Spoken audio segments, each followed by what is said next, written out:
এই ঠাকুর বাবা আমি তোমাকে গড়ি করছি বাবা, তোমাকে গড়ি করছি। সুখে থাক বাপ, আমার বেটা বহুদের নিয়ে সুখে থাকলে। এই ঠাকুর বাবা আই দেখো আমি ধুলিয়ে নাও, সব ফুল ভালা তুলে দিয়েছি বুঝলে না। তোমার যখন যেটা দরকার হবে তুমি নিয়ে ধুয়ে আমার পেন্টি শান্ত করবে, কেমন? যাক বাবা এখন এই ফুল পালা তুলে দিয়ে এখানে রাখিয়ে দিয়েছি। গড়ি করছি বাবা গইয়া ঠাকুর, যেমন পয়সা সুখে থাকি। ঠাকুর বাবা তাহলে এখন আমি আসছি কেমন? কি বাবা তুই তো বড় চেন ধরলাম ইচ্ছা বটে রে, এই মাত্র আসতে না আসতে বলছি আমি যাচ্ছি ঠাকুর বাবা। এই ঠাকুর বাবা আমি কোনো ঘর যাচ্ছি, আমি যাচ্ছি সাতটা ঘরের ভিতর দিকে, মানে বুঝলে না। আজ বাবা দু চারটে খাসি কাটব আর টুপির থেকে হিলাই হিলাই ভোজ খাবো। কি বাবা কি বললি তুই খাসি কাটবি? তোমরা শুনিলে রে বাবু শুনিলে। বলছি জন খাসির মাথাটা ঠাকুরকে দিবে, মানে বুঝলি না।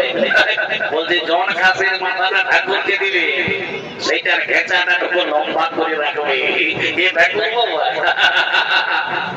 আমার যখন লেলা এই ধরে নাই, আমিও তখন লেলা তালি করছি।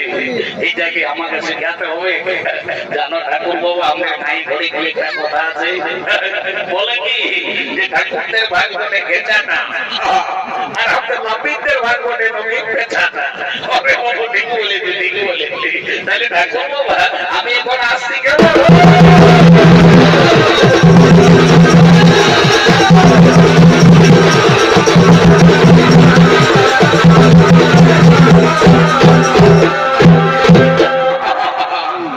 বলছি হে গয়াসু আজকে তুমি অসল্য বাবা, তুমি হয়ে যখন গয়া ঠাকুর গড়ি করছে বাবা, তোমাকে গড়ি করছে। বলছে হে গয়া ঠাকুর তুমি যেমন আমার বাপ বিরক্ত পুরুষের কাছে পূজা বাসা থেকে নির্জাল্লা ঘুমাই আছো বাবা, এইরকম নির্জাল্লা ঘুমাইয়ে থাকবে। আমি লইতন ঠাকুর বলি, আমি অত ভালো মন্ত্র বন্ধর নাই জানি, আমি কখনো কখনো খাতাতে ঘুম মারি দিই। যাক বাবা ওই ঘাটে ওটা লট নিলে আসার আগে আমি তোকে তখন ভুল পালা দিয়ে যিনি খোঁজাখুঁজি করি। শুধু দর্শক মন্ডলী, আজ পৃথিবীতে শুরু হয়েছে পিণ্ডদানের প্রচলন। তাই পৃথিবীর অসীম মানুষ তাদের আত্মীয় পরিজনের মৃতাত্মার শান্তির জন্য তারা ঘোর কর্ম সমাধান করে ধীরে ধীরে এগিয়ে আসছে এই গয়া ধামের দিকে।